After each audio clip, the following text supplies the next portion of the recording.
sie flehen meine Lieder durch die Nacht zu dir.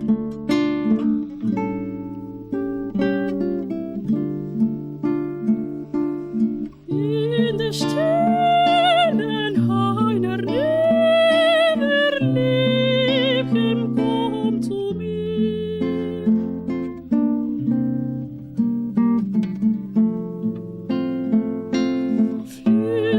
Flüsterschlanke Pfeffel rauschen in des Mondes Licht, in des Mondes Licht, des Verräters Wein. Marcelo, ese niño de 8 años que provoca una sonrisa en este científico notable que sos hoy, que tomaba el 55 para ir hasta Tames y Costa Rica solito en la escuela primaria.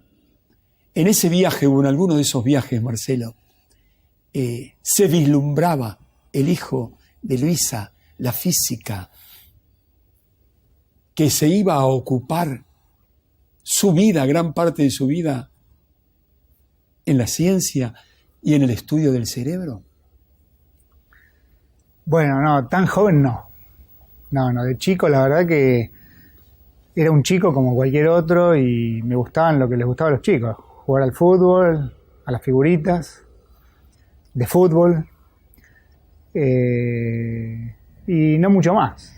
No Hacer mucho más que espejito eso. y... Claro, el animar. espejito, todas cosas que hoy los chicos no juegan porque son otras las figuritas, hoy son para pegar, pero sí, el espejito, el punto, la tapadita. ¿Y cómo eras, Marcelo? Y me encantaba. Mi especialidad era el punto. Pero bueno, la tapadita había que tener muchas figuritas. Para tener tapadita o espejito había que tener muchas figuritas. ¿Te dormías en el 55? Y muy probablemente, porque yo lo tomaba cerca de Barrancas, o sea que supongo que me sentaba casi siempre. Y probablemente me dormía. A la ida, ¿no? A la vuelta no. Pero era una época difícil de recordar como parte de esta misma vida, ¿no? En donde los pibes íbamos solos a la escuela, con el guardapolvo blanco, tan chiquitos.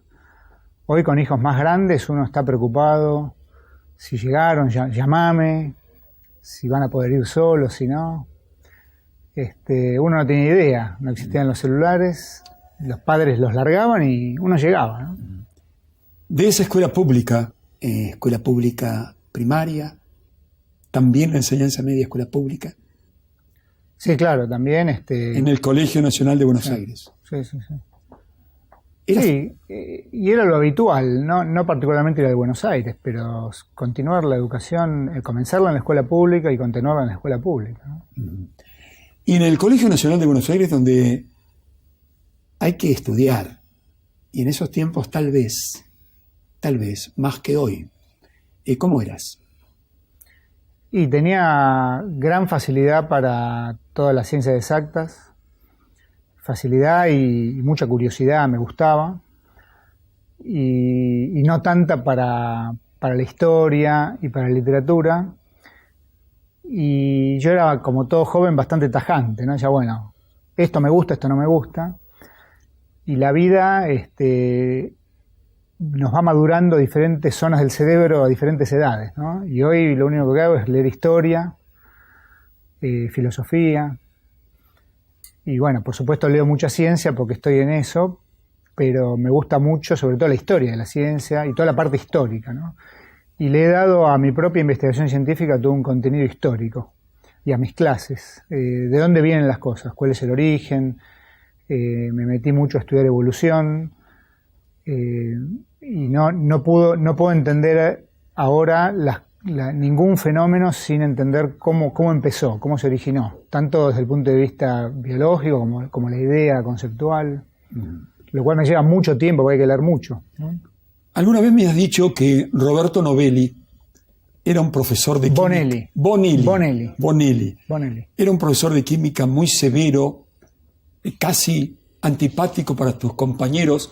Sin embargo, a vos te impresiona y te marca un destino Sí. con la química. Sí, sí, y es algo que ninguno de mis compañeros puede entender, porque no era para nada el prototipo de profesor que pudiera servir de semilla de la curiosidad para ningún alumno. Sin embargo, él fue lo suficientemente bueno como para presentarme a la química. O sea, ahí la que realmente me deslumbró fue la química. Pero él tuvo la virtud como profesor de que nosotros estudiáramos química bien estudiada. O sea, yo todo lo que estudié con él lo usé en los primeros años de la facultad. Y estamos hablando de la carrera de química de la UBA, que no es fácil, que deja muchos alumnos afuera. Y yo leía de mis apuntes de la secundaria, que me bastaban para aprobar los exámenes. Entonces sí, Bonelli era un tipo absolutamente el antihéroe de lo que podría ser un científico. Incluso era un poco hasta torpe en el hablar, muy campechano, pero elegía bien los problemas, había buenos problemas, para resolverlos había que usar la inteligencia, había que uno se daba cuenta, yo me daba cuenta que aprendía. ¿Y cuándo resolvés en esa etapa de la enseñanza media decir, voy a ir a la universidad y voy a ser licenciado en química? ¿A qué edad recordás? Eso sí, fue al final de sexto año, porque yo ya ahí sí sabía que lo que me gustaba era la química, pero la química del cerebro, ¿no? Y entonces ahí tengo la duda de si estudiar medicina para acercarme al cerebro desde la medicina o desde la química. Y bueno, y ahí hice lo que yo siempre le recomiendo a todo el mundo hacer, que es hablar con gente, leer y después tomar uno solo la decisión. Y me di cuenta que era mucho más difícil y más interesante a su vez para mí estudiar química bien, saber mucha química, saber profundamente química y después llegar al cuerpo humano, ¿no? Y no al revés, porque yo siempre digo que las cosas... En esa misma época tuve otra duda, que fue una duda generacional, que fue en el año 79, cuando cumplí 18 años, me sortearon para el servicio militar.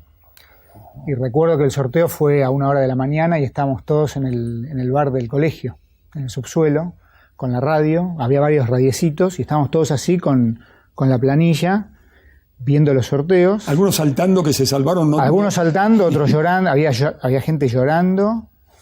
Y a mí me tocó 978, o sea, número bajo no iba a ser, y clavado que iba a ser Marina. Marina, 2 años. Bueno, en esa época no eran tanto, pero era más que Ejército de Aeronáutica. Y bueno, y ahí, a partir de ese día, surge el tema de si pedir prórroga por ser estudiante universitario o hacer el servicio militar a los 18 años. Y yo me acuerdo que no lo dudé, yo dije, no, yo lo hago ahora. Porque si va a venir un sargento, además era la época del proceso, si van a venir sargentos a hacerme tirate cuerpo a tierra, a producir castigos individuales y colectivos, etcétera, que me lo hagan ahora que tengo 18 años. Cuando tenga 25 años y sea licenciado en química, no lo voy a soportar y me va a ir mucho peor. Y fue una buena decisión, o sea, porque después yo lo hice, fue tremendo, aprendí un montón, eso podemos hablar un programa entero de eso. Creo que a la larga fue muy valioso para mí haberlo hecho, pero lo mismo, o sea, yo le digo a los alumnos, las cosas difíciles, matemáticas, física, química, hay que aprenderlas de joven, como los idiomas, como los instrumentos. Bien. Eliges química y en tu casa hay una física que se llama Luisa, que es tu madre, una de las primeras integrantes de una de las primeras camadas, mujeres, egresadas de la UBA, creo que me has dicho, cuando la facultad estaba en la Manzana de las Luces. ¿Qué dice Luisa cuando vas a tu casa y conversas? Tal vez no, tal vez sí. A ver si recordás, mi hijo químico, yo física. Bueno, no, fue un continuo de conversaciones, no fue un momento revelador. Ella estaba muy acostumbrada a la gente, a los químicos. De hecho, el hermano menor de mi papá, que se llama Miguel, era químico y doctor en química, falleció, era un tipo brillante y era amigo de ella, tenían más o menos la misma edad y estudiaban en la misma facultad de Ciencias Exactas, y de hecho ella conoce a mi papá en parte por su relación con mi tío Miguel y otro grupo de amigos. porque mi padre estudiaba, ya a esa altura ya estaba haciendo el doctorado en Ciencias Económicas. Él había estudiado en Económicas en la Avenida Córdoba. Y la química era una cosa corriente en mi casa, ¿no? No es que tomábamos el té. Matemática, física y química son primas hermanas. Claro, había libros, entonces no llamó mucho la atención. Tampoco ella en ningún momento me empujó de ninguna manera que yo hiciera una carrera en ciencias exactas. ¿La universidad entonces? En la UBA. Sí, en ciencias exactas, ciudad universitaria. Sí, ahí empecé.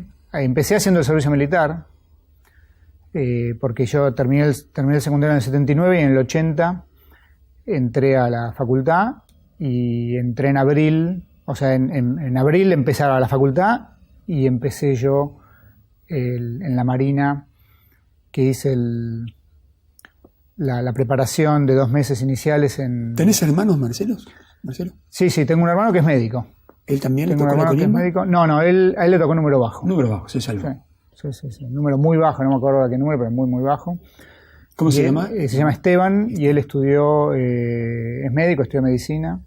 La química del cerebro, sistema complejo al que en algún momento de un reportaje has hecho alguna referencia, esperás, considerás o creés que en 200 años no va a haber más nada que conocer. En 200 años. ¿Desde cuándo eso? ¿Desde cuándo creo eso? ¿Desde cuándo crees eso? Antes de irte 4 años a Estados Unidos, ¿estuviste 4 años especializándote en Estados Unidos? Desde 4 años, sí. 4 años. 4 años. ¿Y desde cuándo pensás eso? No, lo pienso y lo sigo pensando y ahora estoy mucho más convencido, ¿no? Tal vez sea menos de 200 años. Siempre tiendo a decirle a mis alumnos cuándo creo que un tema va a ser resuelto. Un poco uno se da la idea porque existe una evolución cultural, un desarrollo de las ideas y de los descubrimientos, y porque hay una cantidad de temas que fueron fundamentales de curiosidad y de importancia para conocer para el hombre, y que tuvieron un momento anterior al cual prácticamente se supo muy poco, y a partir de ese momento en que se terminó de resolver el problema. La física de los fenómenos naturales. ¿Qué nos resta resolver? ¿Qué nos resta aprender de la física de los fenómenos naturales? No hablemos de la cuántica, etcétera, que está bastante resuelta también. La geografía del mundo, de nuestra Tierra. Cuando Colón se tomó el barco y era el capitán de la Santa María, llegó a un lugar y pensó que eran las Indias. No tenía idea de cómo, no se tenía idea de cómo era nuestro globo terráqueo. Y en pocos siglos, muy lentamente, porque había poca tecnología, se termina de delinear todo el mapa de todos los detalles de nuestro mundo. Y la tecnología actual, con satélites, drones, etcétera, te da la sensación de que está mapeado hasta el milímetro de cada mesa, de cada copa. De la comprensión de los genes del cerebro, ¿cuánto hemos alcanzado, si hemos alcanzado a comprender? Y sobre 86.000 millones de neuronas que dicen aproximadamente tenemos en el cerebro, de las cuales de 10.000 a 200.000 producirían interconexiones por 17.000 millones. En esta cosa impresionante a la que vos estás abocado, ¿qué comprendemos? ¿Qué hemos estado... ¿Qué es lo que está a nuestro alcance, Marcelo, de comprender sobre ello? Pues esa es la última gran frontera, ¿no? El cerebro media una cantidad de procesos y de fenómenos, algunos de ellos de los cuales se sabe muy bien cómo funciona todo, o prácticamente todo. Faltan por ahí algunos componentes, es como un rompecabezas de 1000 piezas que le pueden faltar 40 piezas, pero la figura está, ¿no? Ahora, ¿cómo funcionan las sensaciones? ¿Por qué uno tiene un recuerdo en particular? ¿Por qué uno siente amor o odio? Ese tipo de cosas todavía no se saben. Como, digamos, lo que se llama la ciencia cognitiva, o sea, dónde está el conocimiento, cómo se almacena, cómo se recupera.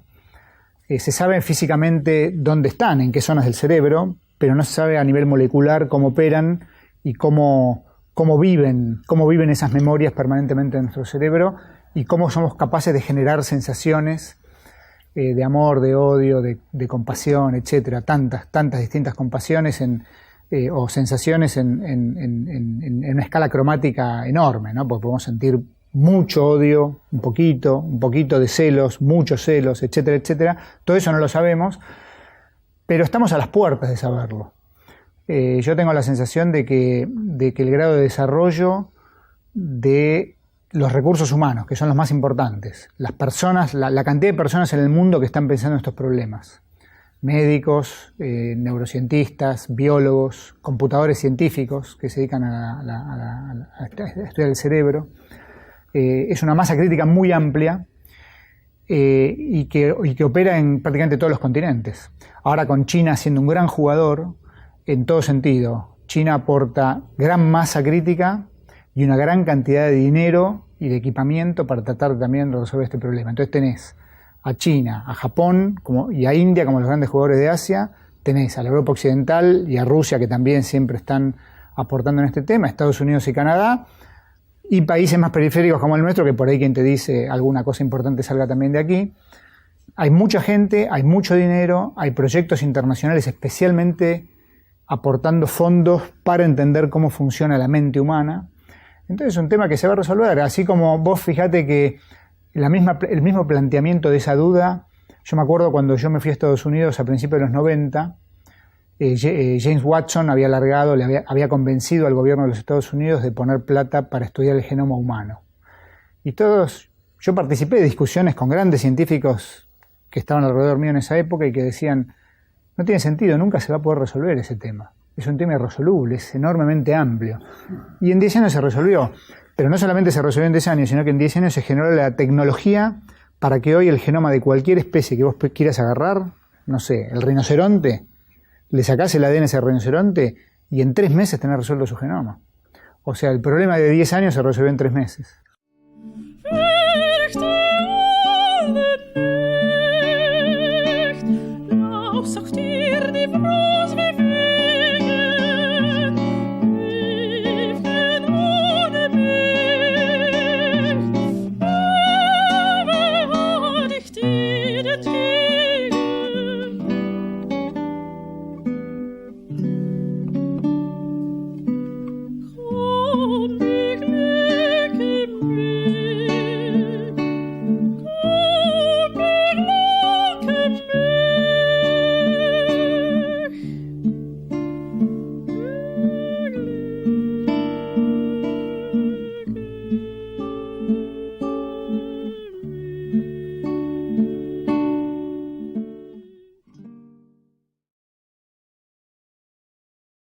Transportel Patagónica, eficiencia, esfuerzo y avanzada tecnología para apuntalar el desarrollo energético de Argentina.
Muchísimas gracias por estar con nosotros. ¿Cómo les va? ¿Cómo la están pasando?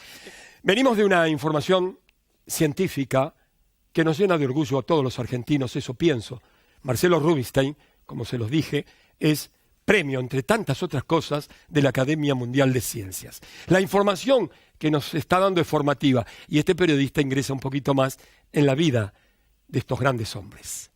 Vamos a seguir con él dentro de unos instantes nada más. Ahora, segunda ronda de esta competencia latinoamericana de agua, energía y minería. Atención, los yacimientos minerales es el tema de esta segunda ronda y vemos un informe para introducirnos en el mismo, aclarando que tenemos las explicaciones, indicaciones de grandes profesionales en la materia.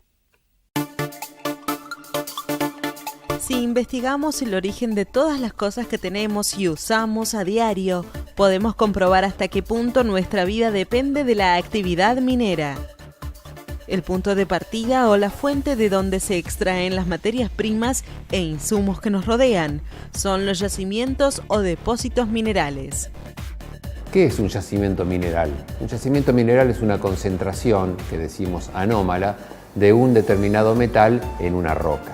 Se habla de una concentración muchas veces anormal, porque la sustancia en cuestión puede encontrarse en muchos lugares como componente común de las rocas, pero para que sea considerada como un yacimiento, debe reunir ciertas características de calidad, forma y cantidad que superan lo común.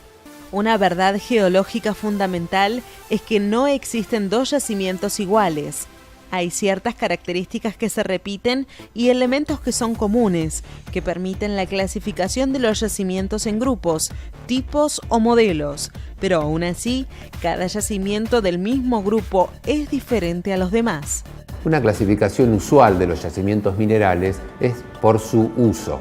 Así tenemos yacimientos metalíferos, que son aquellos de los cuales se extraen los metales, y yacimientos de minerales no metalíferos y de rocas de aplicación.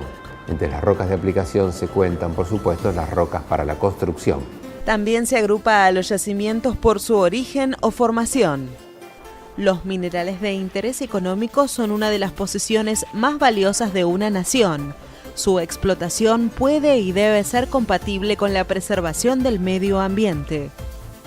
Los jóvenes participantes de hoy nos harán conocer más acerca de las distintas clases de yacimientos minerales.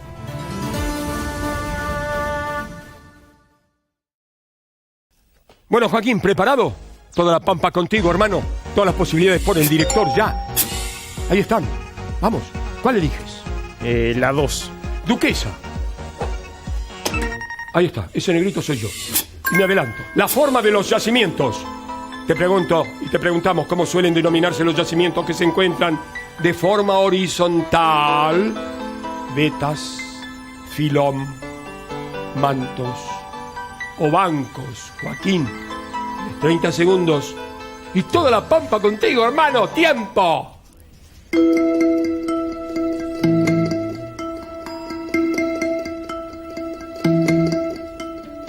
Mantos. ¡Correcto, pibe! Mirá vos, te das cuenta que los rulos no afectan. Así los tenía yo cuando era pibe, como vos. Bueno, muy bien. Con la diferencia que yo soy negrito, así que, viste, era medio... ¿Qué tal, Julián? ¿La está pasando bien, hermano? Sí, cómo no. Bien. ¿El trato nuestro es bueno? Sí, bárbaro. Bueno, me alegro mucho. Tu amigo Joaquín, el de los rulos, de tan solo 15 años, pampeano y estudioso como vos, que ha dejado la 1, la 3, la 4, la 5 y la 6. ¿Por cuál te decides? Por las 5. Cocinero. Y nos ponen un mango. Tema. Yacimientos originados por meteorización, hermano. Y la pregunta es, ¿cuál de estos grupos minerales constituye un caso típico de yacimiento originado por meteorización, lisiviación o redeposición? Silicatos, óxidos, sulfuros o sulfosales. Julen, tienes 30 segundos. Todo Santa Fe, esa tierra querida contigo. ¡Tiempo!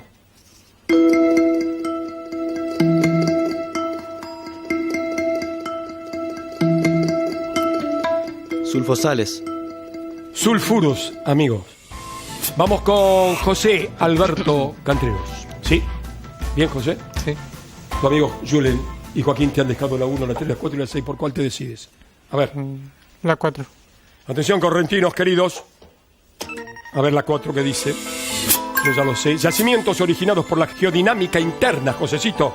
Y la pregunta es, ¿cuál de estas rocas suele encontrarse en los yacimientos magmáticos profundos? Kimberlita, piedra pómez, mármol o pizarra. 30 segundos. Todo buena vista, quieren que te respondas bien. Tiempo con esa sonrisa, vamos, amigo.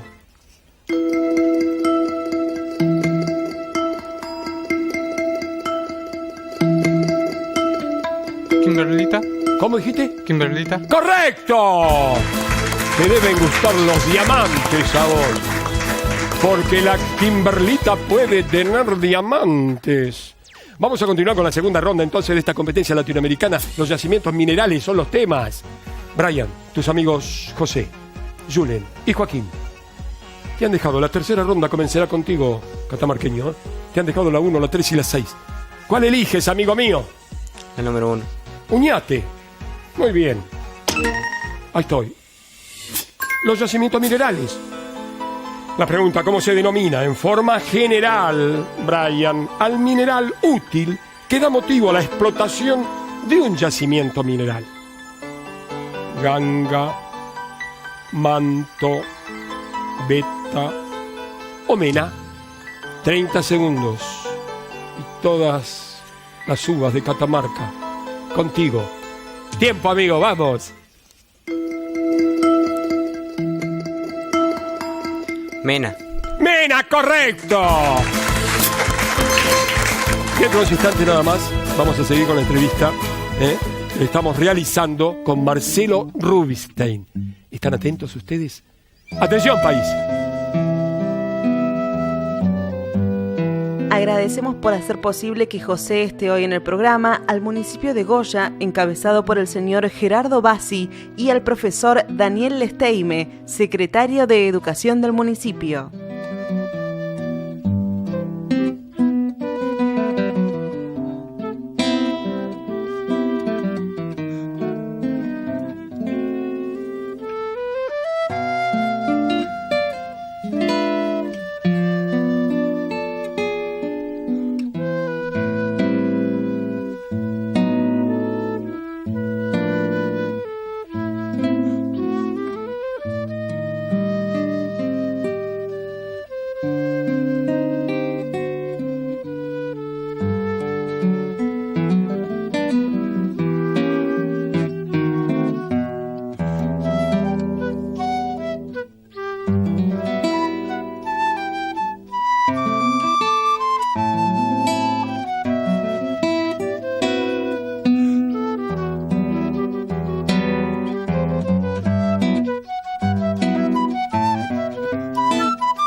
Ecosur Bahía, una empresa constructora argentina especializada en sistemas de agua potable y saneamiento.